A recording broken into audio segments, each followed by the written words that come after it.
ପିଲେ ବଣକୁ ଯିବା ବୋର ଉହୁଳେ ଖେଳି। ଆଇ ଗୋଟେ ଆଉ ଗୋଟେ ଗପଟେ କହ।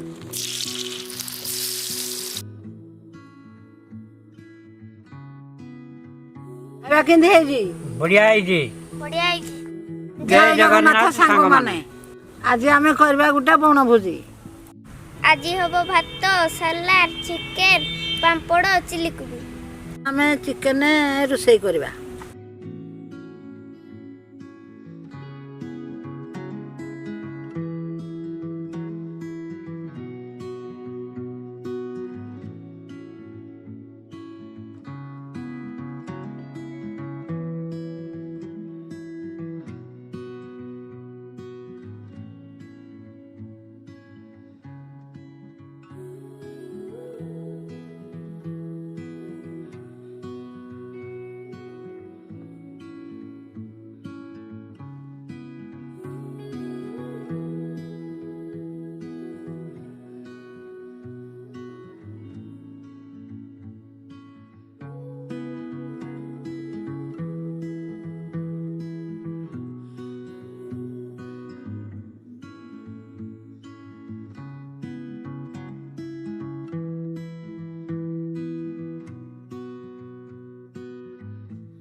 ଆଇ ଗୋଟେ ଗୀତଟେ ଗା।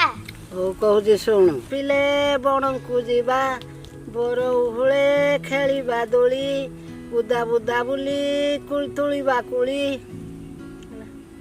ଆଇ ଗୋଟେ ଆଉ ଗୋଟେ ଗପଟେ କହ। ହଉ କହୁଛି ଶୁଣୁ। ଗୋଟିଏ ଗାଁରେ ଗରିବ ଘର ଥିଲା। ତା ବାପଟି ମରିଗଲା। ପୁଅଟିକୁ ଝିଅଟିଏ ନାଁ ଦେଇଥିଲା ନିଖୋଲ ଗଜି। ସେଠୁ ସବୁଦିନ ତା ମାଆଟି ଭିକ ମାଗିକିନି ଆଣିକିନି ସେ ବାଟ ଦେବେ। ତା ମାଆଟି ସବୁଦିନ ଭିକ ମାଗିଯାଏ। ଭିକ ମାଗିକିନି ଆସିଲେ ଖୋଲିଲେ ବାଟ ଖୋଲିବେ। ଏଠୁ କହିବେ ନିଖ ବାଟ ଖୋଲିଲୋ, ଏ ଗଜି ବାଟ ଖୋଲିଲୋ। ସେଠୁ ବାଟ ଖୋଲିଦେବେ। ଦିନକର ଭାଲୁଟିଏ ଗୋଟିଏ ଆମ୍ବ ଗଛ ତାଙ୍କ ଘରଟେ ଥିଲା। ଭାଲୁଟି ଦେଖୁଛି ଶୁଣୁଛି।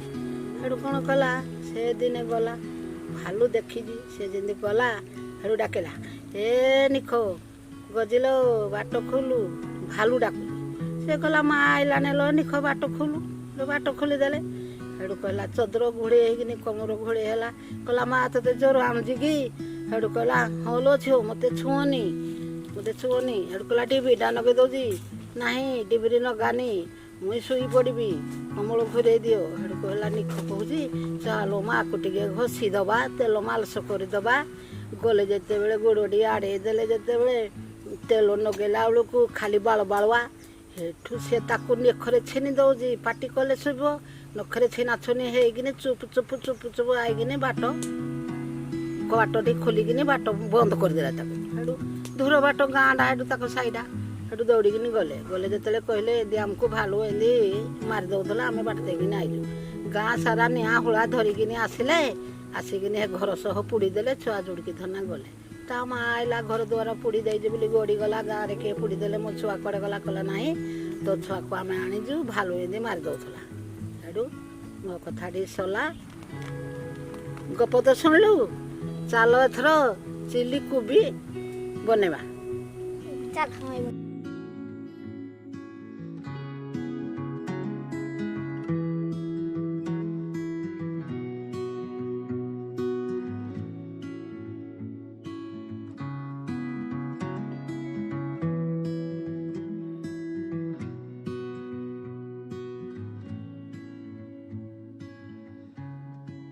ଚିକେନ ଆମର ରେଡ଼ି। ଧନିଆ ପତ୍ର ଗରମ ମସଲା ପକେଇ ଓହ୍ଲେଇବା।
ଏଥର ଖାଇବା ଖାଅ।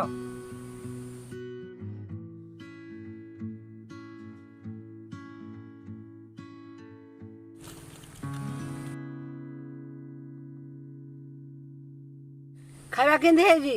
ବଢ଼ିଆ ହେଇଛି।